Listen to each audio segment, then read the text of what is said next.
कोई सवाल नहीं पूछ रहा कि ये करने की क्या ज़रूरत है। अगर आपको फर्टिलाइजेशन ही नहीं करानी तो गमीट तो वहाँ भी मिल जाएंगे। इसमें आमतौर पर गिफ्ट हम उन लेडीज़ में करते हैं जिनका फेलोपियन ट्यूब में कोई ब्लॉकेज होती है, जिसकी वजह से उनका एग नहीं निकल पाता, तो वो ब्लॉक हो जाता है। इसीलिए हम पहले उसको रिट्रीव करते हैं, स्पर्म के पास लेकर आते हैं, फिर फेलोपियन में वापस डालते हैं। समझा? तो that is the reason we do GIFT. तो गिफ्ट क्या है? Gamete intra fallopian transfer. Gametes को लेना है, फेलोपियन ट्यूब में डालना है, और बॉडी में ही क्या हो जाएगी?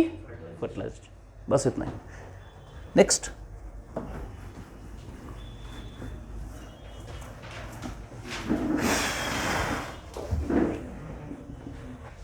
ज़िफ्ट, zygote intra fallopian transfer. Zygote intra fallopian transfer.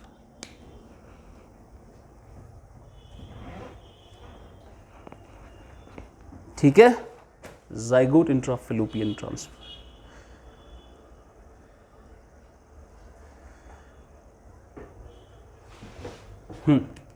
फिर से वो चीज, मदर एंड फादर, मदर से एग रिट्रीवल, फादर से स्पर्म, दोनों को नज़दीक लाना है, फिर उसको क्या बनाना है?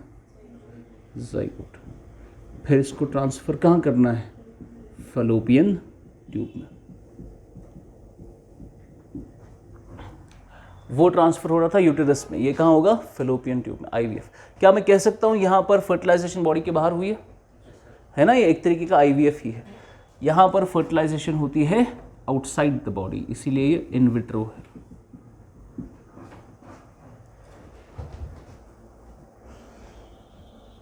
इसमें लेप्रोस्कोपी से ये चीज़ करते हैं।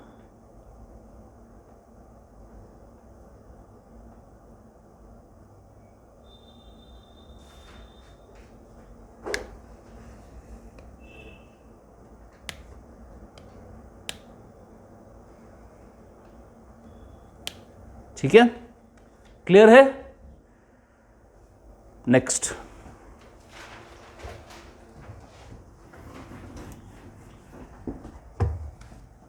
कितने हो गए? चलो, इंट्रा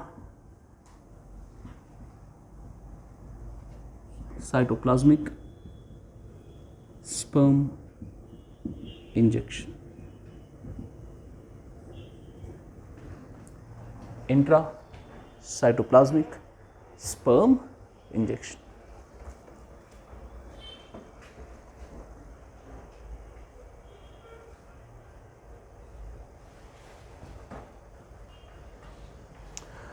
जब नेचुरली बॉडी में फर्टिलाइजेशन हो रही थी, तब आपका जो इतने सारे मिलियंस ऑफ स्पर्म्स में से बेस्ट और सबसे हेल्दी स्पर्म होता था, वही क्या कर पाता था? रिप्रोडक्शन। लेकिन अब क्योंकि हम आर्टिफिशियली कोई भी उठा के स्पर्म उठा के उसको नज़दीक डाल देते हैं, और majority of the time zygote नहीं बनता है, एम्ब्रियो नहीं बनता है, बिकॉज आपने जो स्पर्म उठाया, हाउ डू यू नो कि वो हेल्दी है या नहीं है? अगर नेचुरली होता, जो नेचुरली फर्टिलाइजेशन हो पाती, वो सबसे हेल्दी स्पर्म होता, सबसे ज़्यादा फास्ट, सबसे ज़्यादा स्ट्रॉन्गेस्ट, सबसे ज़्यादा मोबाइल स्पर्म होता। नेचुरली आपने स्पर्म मिल गया, आपको इतनी सारी सेल्स है, आपने कोई भी उठा के बना दिया zygote. Majority of the time zygote fail हो जाता है। इसीलिए हमने क्या कहा कि आपने जो स्पर्म उठाया, उसके बावजूद वो ज़ाइगोट नहीं बना पाता, उसके बावजूद वो फर्टिलाइजेशन नहीं कर पाता है। एग तो है ही, एग तो है ही, लेकिन जो आपने स्पर्म इसमें डाला, वो फर्टिलाइजेशन की करने की ताकत उसमें नहीं होती। इसीलिए हमने क्या कहा, हमने इसमें एक और स्टेप अंदर लिया। हमने कहा ये एग है आपका, और आपके पास आपने एक स्पर्म उठाया। अब आप स्पर्म को नज़दीक नहीं ले जाएंगे जहाँ पर वो फर्टिलाइजेशन करेगा, आप डायरेक्टली छेद करके उसको अंदर डालेंगे, और अंदर जाकर वो न्यूक्लियस के साथ मिलकर कर लेगा फर्टिलाइजेशन। यानी आपने स्पर्म को एग के साइटोप्लाज्म में इंजेक्ट किया। That is intracytoplasmic sperm injection. ठीक है, जहां पर हम एक एग के साइटोप्लाज्म में डायरेक्टली स्पर्म इंजेक्ट करते हैं।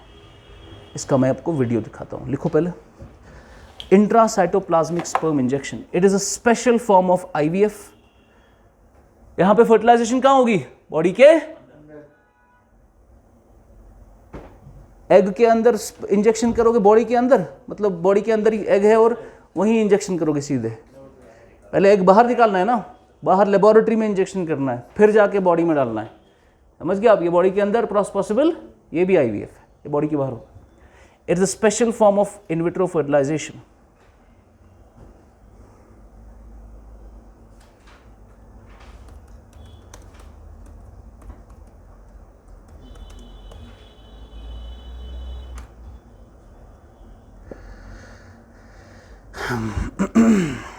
देखो,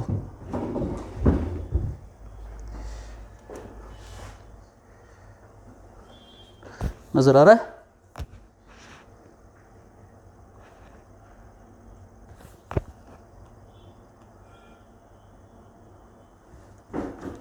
देखो,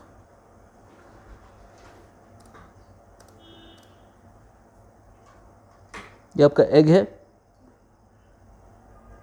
डायरेक्टली इसके अंदर डालते हो अपने पात चपात गशपाने। ठीक, फिर से देखो,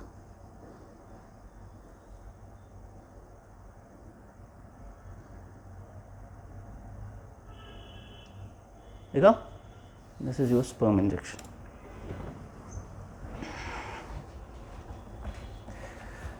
it's a special type of IVF that helps in the formation of an embryo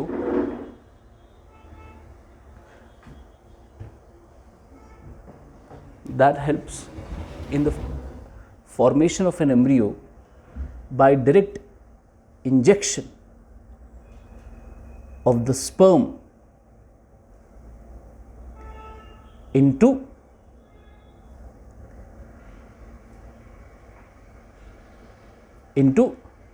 the cytoplasm of the egg.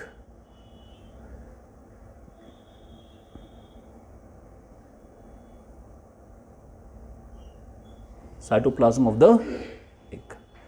ठीक है? बिल्कुल होता है, सेल ही तो होती है।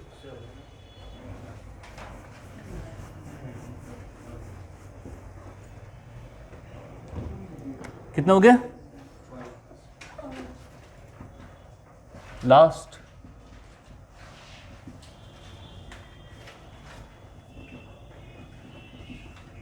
Intrauterine insemination.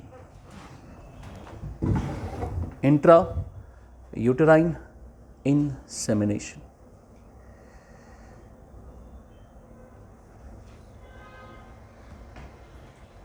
देखिए,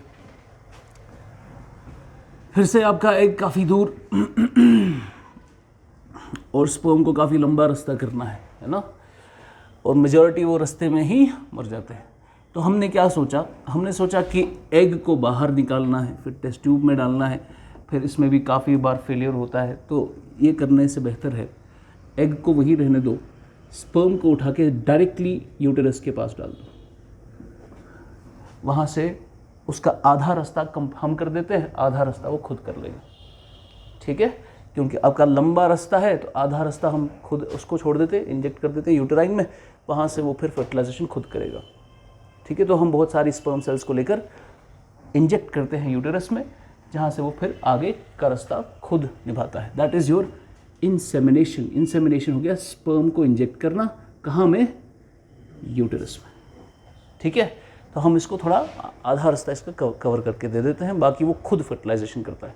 इस केस में फर्टिलाइजेशन आर्टिफिशियली होती है या naturally? Naturally.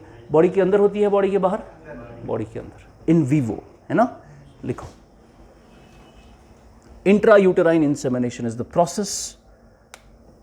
Process of transfer of a man's sperm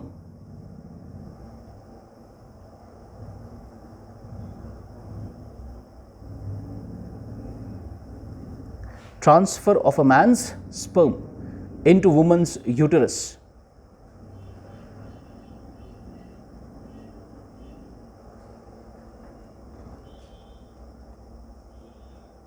in the sperms, into the woman's uterus with the help of a long narrow tube. With the help of a long narrow tube.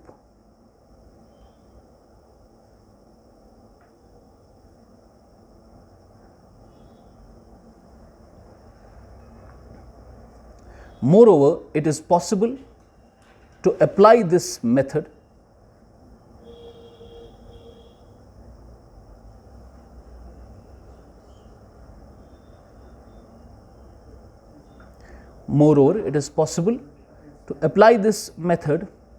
in combination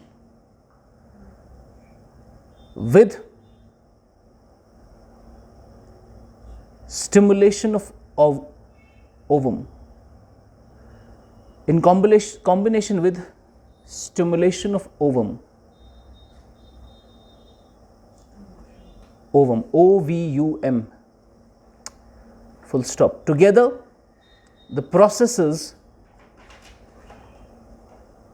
can sometimes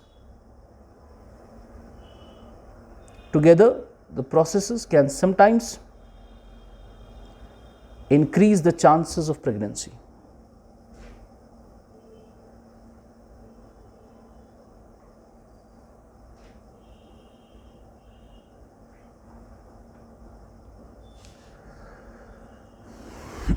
Increase the chances of pregnancy.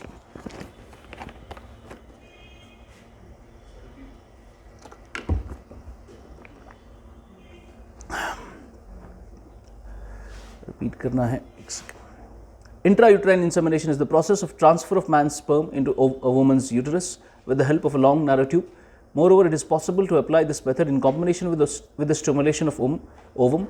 Together, the processes can sometimes increase the chances of pregnancy. Clear है?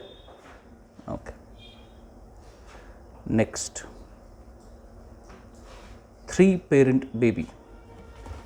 3-parent baby.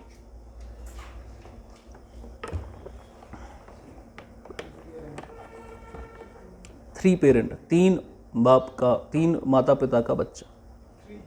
3 parent.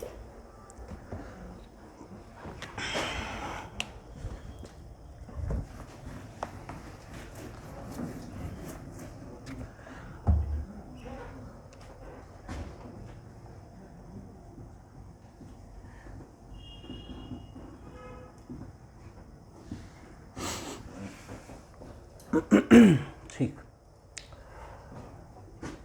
Note मिल जाएगा आपको, मैं समझा रहा हूँ बस. 3-parent baby क्या concept क्या है? ये भी एक तरीका है जिससे हम क्या करते हैं, कपल्स को हेल्प करते हैं कि उनको हेल्दी बच्चा पैदा हो. 3-parent बेबी, ये आर्टिफिशियल रिप्रोडक्टिव टेक्निक नहीं है, वो ख़त्म हो गया है. ठीक है, जो मैंने टेक्निक्स बताई उतनी ही है. अब ये उससे मिलती जुलती कुछ कॉन्सेप्ट है तो मैं यहीं पे ले रहा हूँ इसको. 3-parent बेबी में क्या होता है, फॉर एग्जाम्पल हमने एक जॉर्डेनियन एक कपल था जॉर्डन के अंदर, जहाँ पर जो माँ थी और फादर था वो कंटिन्यूसली ट्राई कर रहे थे बच्चा पैदा करने के लिए, और बच्चा पैदा हो भी रहा था, बेबीज पैदा हो रहे थे, लेकिन हर बार 9 महीने की प्रेगनेंसी के बाद हर बार उस लेडी का बच्चा मर जाता था. हर बार. आप इमेजिन कर सकते हो माँ को क्या ट्रॉमा पड़ेगा. 9 महीने एक बच्चे को पालना है, उसके बाद जब पैदा हुआ मर गया, फिर से पैदा हुआ फिर से मर गया, फिर से पैदा हुआ फिर से मर गया. 6 से 7 प्रेगनेंसीज हुई, 7 में बच्चा मर गया. तो डॉक्टर के पास गए यूनाइटेड किंगडम में. डॉक्टर ने कहा कि टेस्ट करना पड़ेगा माँ का भी और बाप का भी. तो बाप से किसका टेस्ट होगा, उसके स्पर्म का. स्पर्म का टेस्ट किया, स्पर्म हेल्दी थे, कोई इशू नहीं था. माँ का टेस्ट किया, माँ में एक बीमारी निकली, द ली सिंड्रोम. साथ साथ लिखो ये, द ली सिंड्रोम. ये एक ऐसी बीमारी है जो माइटोकॉन्ड्रिया के साथ रिलेटेड होती है. Mitochondria, the Leigh syndrome. Father का sperm was healthy, mother was suffering from Leigh syndrome. Now let us see what the actual issue was.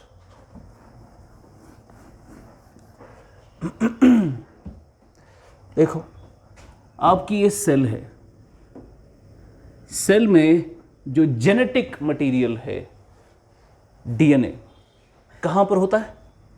Nucleus के अंदर, है ना।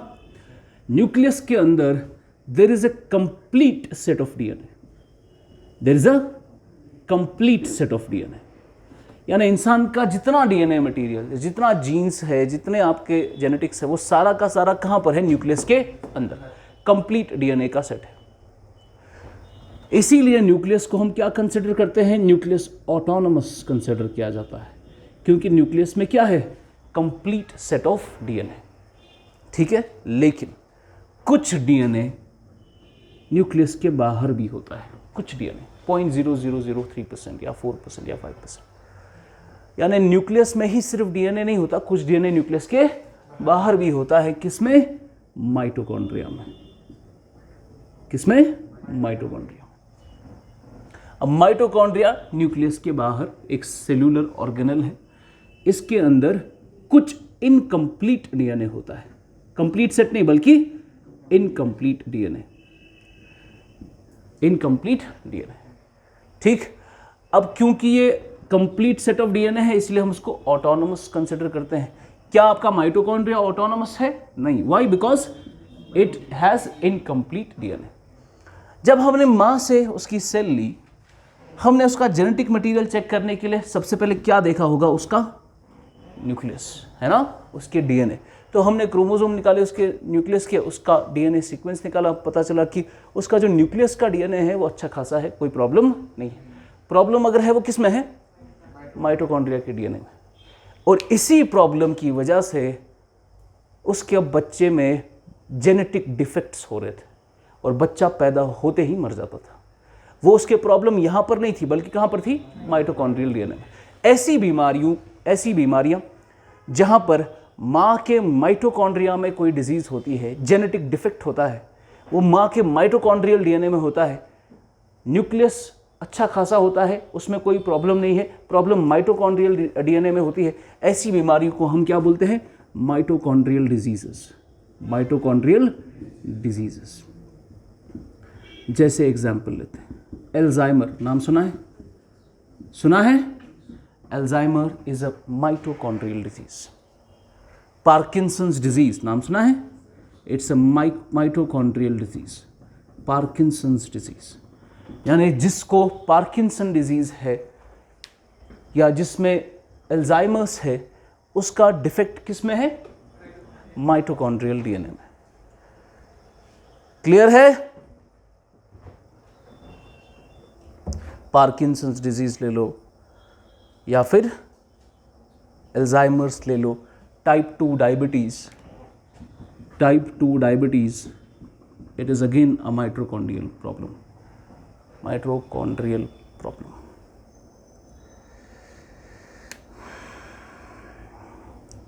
न्यूयॉर्क का डेटा हमें कहता है, न्यूयॉर्क के अंदर हर 10 से 20 हज़ार बच्चों में एक बच्चा ऐसा प्रॉब्लम होता है, एक बच्चे में ऐसी माइटोकॉन्ड्रियल डिजीजेस आ जाती है, ठीक है, हर 10 या 20 हज़ार में से। यूएस का डेटा है। अब देखिए, अब थोड़ा इसमें और अंदर जाते हैं और समझते हैं कि इससे अब कैसे बचा जाए।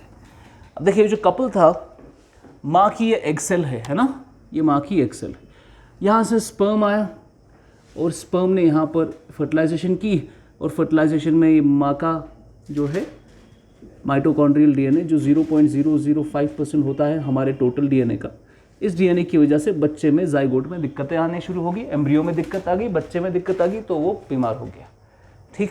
तो हमें प्रॉब्लम इस माइटोकॉन्ड्रियल डिजीज़ में है।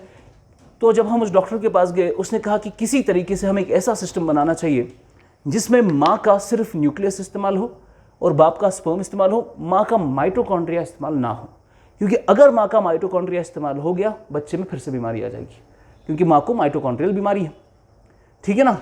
अब देखिए, जब भी फर्टिलाइजेशन होती है, फर्टिलाइजेशन के अंदर जब भी फर्टिलाइजेशन होती है, फर्टिलाइजेशन के अंदर मदर का यानी एग सेल का न्यूक्लियस के साथ साथ उसका साइटोप्लाज्म भी इस्तेमाल होता है। यानी बच्चे के पैदा होने में माँ का न्यूक्लियस तो इस्तेमाल होगा ही, साथ में क्या इस्तेमाल होगा? साइटोप्लाज्म, क्योंकि आपका स्पर्म अंदर आता है ना, वो अंदर आके साइटोप्लाज्म का इस्तेमाल करता है बेबी को जाइगोट बनाने में।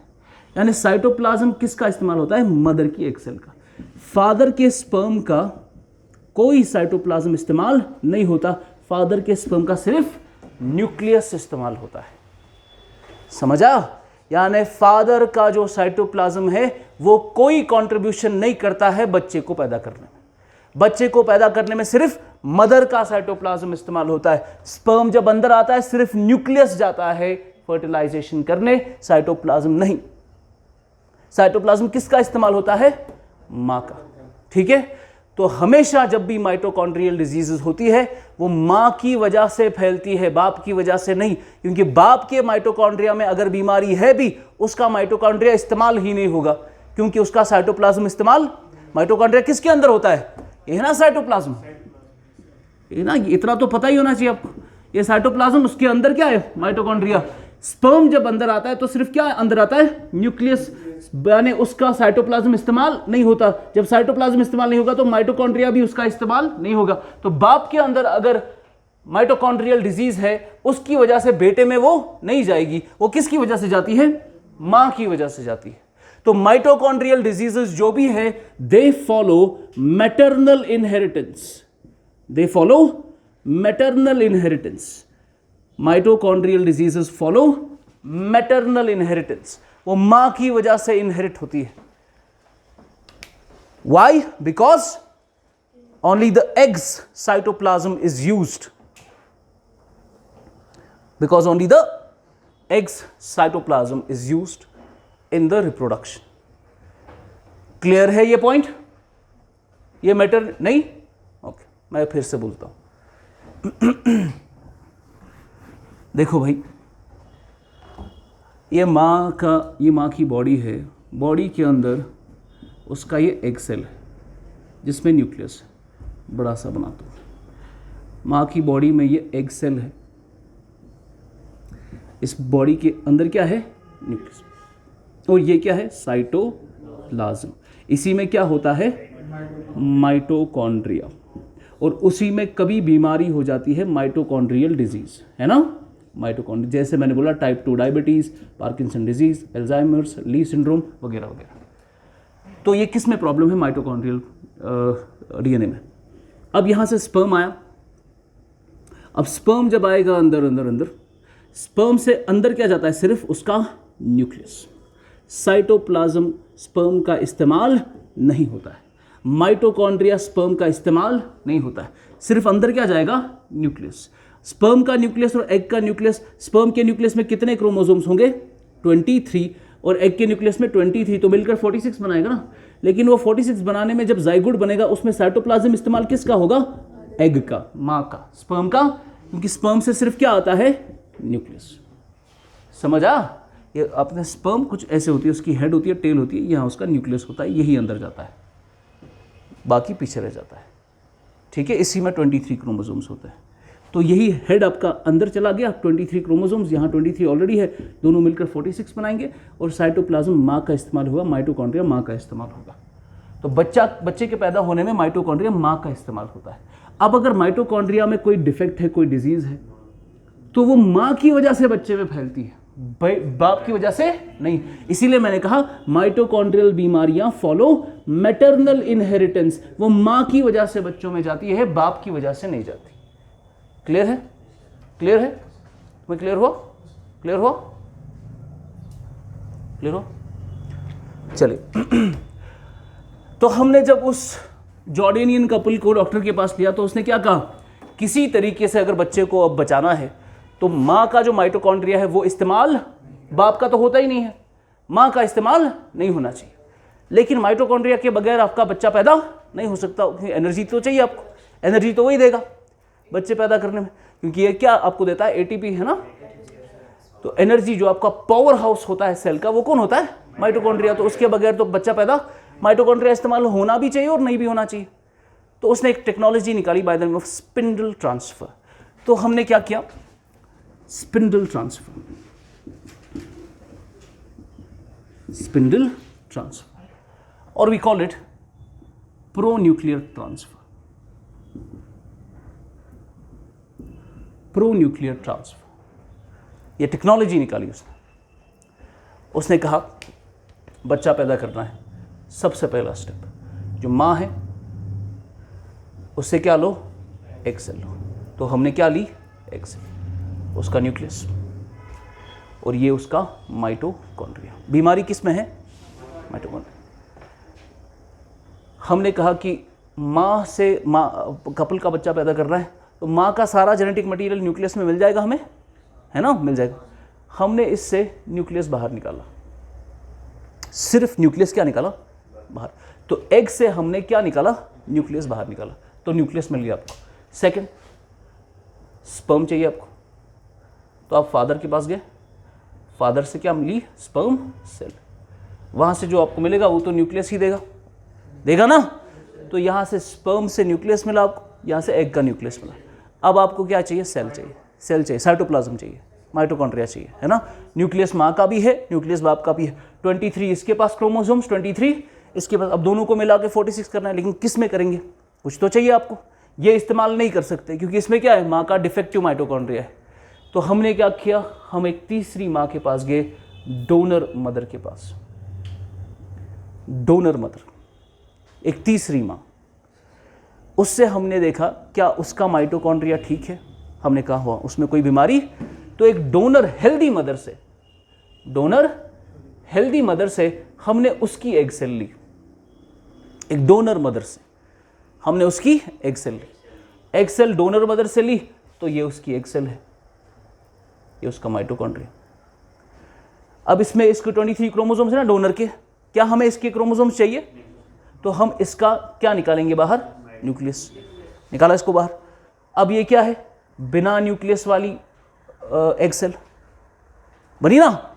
ऐसी एग सेल को हम क्या बोलते हैं, ई न्यूक्लिएटेड एग सेल।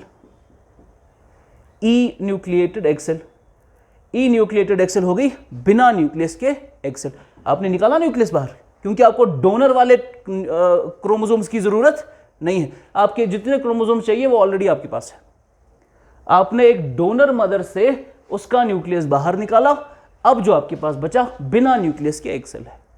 अब बिना न्यूक्लियस वाली एग सेल में आप क्या करेंगे, ऊपर ओरिजिनल मां का न्यूक्लियस डालेंगे और स्पर्म का न्यूक्लियस डालेंगे।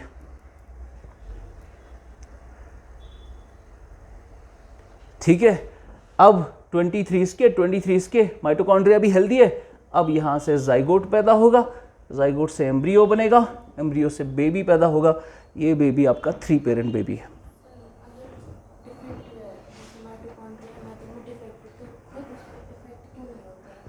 किस पे, माँ के, उस पर तो होता ही है ना, उसको तो होगी ही कोई बीमारी। उसको ऑलरेडी ली सिंड्रोम था, उसको ऑलरेडी पार्किंसंस था, बच्चे में भी ट्रांसफर होगा। अगर माँ में है, आफ्टर बर्थ फिर बच्चे में इनहेरिट होता है। जैसे फॉर एग्जाम्पल एक लेडी है, एक माँ है, उसको ऑलरेडी माइटोकॉन्ड्रियल डिजीज है, उसको ली सिंड्रोम है या उसको टाइप 2 डायबिटीज है।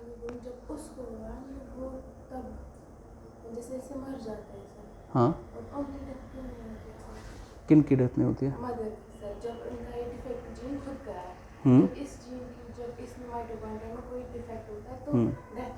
अच्छा अच्छा, मैं समझ गया। अच्छा, जब वो पैदा हुई थी तो उसकी डेथ क्यों नहीं हुई थी, ये पूछ रहे हो आप।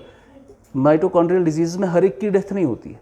मैंने जो एग्जाम्पल दी आपको, मैंने कहा कि ये टेक्नोलॉजी शुरू क्यों हुई, क्योंकि उस कपल की वजह से हुई जिसका हर बच्चा मर रहा था। इसका ये मतलब नहीं है कि माइटोकॉन्ड्रियल डिजीज से हर बच्चा मर जाएगा। कोई बच्चा पैदा भी होता है वो विद डिजीज पैदा होता है। ठीक है, तो इट्स नॉट नेसेसरी कि आपका हर बच्चा माइटोकॉन्ड्रियल डिजीज की वजह से डेथ हो उसकी। तो जो मैंने एग्जाम्पल ली उसमें वैसा, उस केस में, उस पर्टिकुलर केस में वैसा था।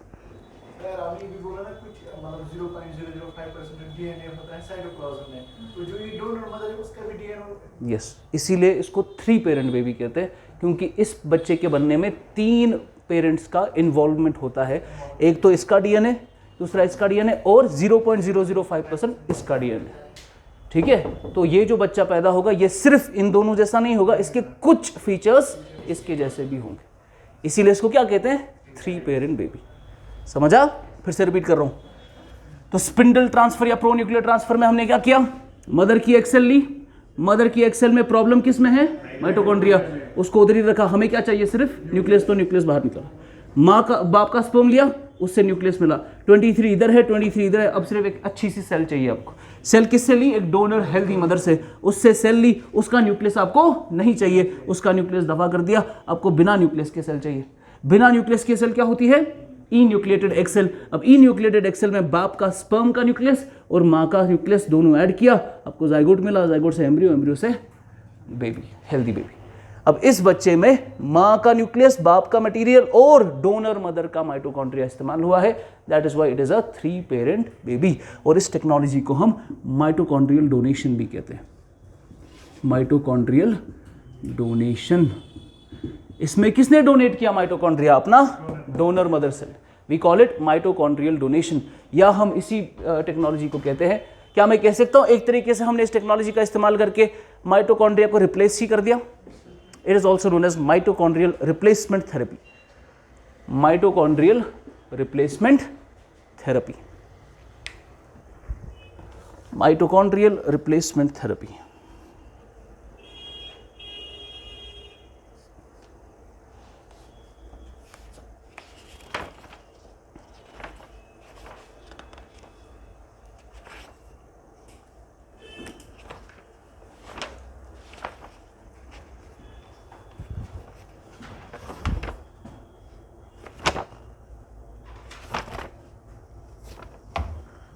क्वेश्चन लिखो जल्दी।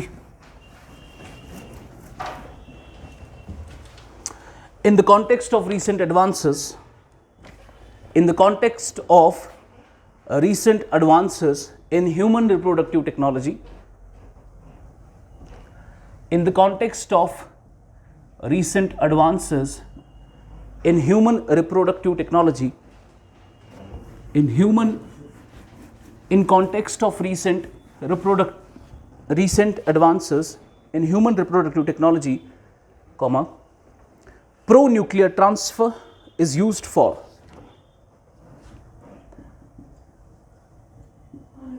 pro-nuclear transfer is used for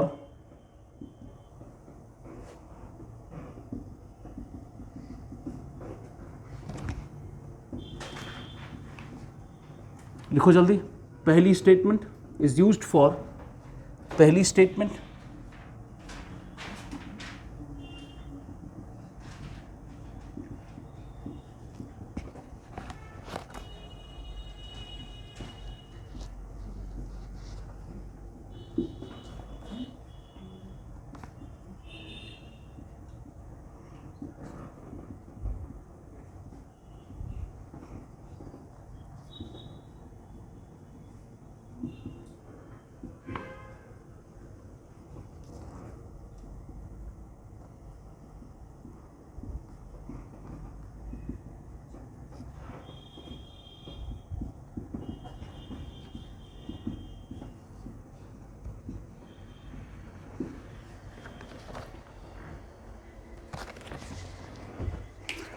पहला option fertilization of egg in vitro by the donor sperm.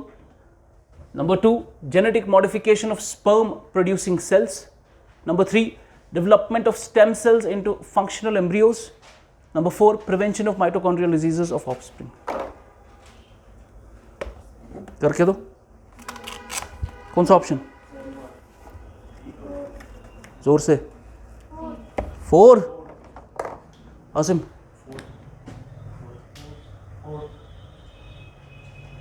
जल्दी।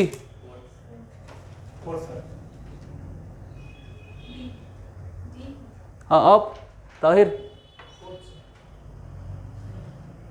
आपका क्या? यस यू, आप? ये क्वेश्चन आया था IAS 2020 में।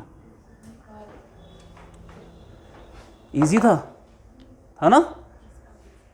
हेलो, था इजी या डिफिकल्ट? बहुत आसान सवाल, बहुत आसान सवाल। 2017 में मैंने साइंस एंड टेक का बैच पढ़ाया था, लगभग 8 क्वेश्चन आए थे SND के बैच से मेरे।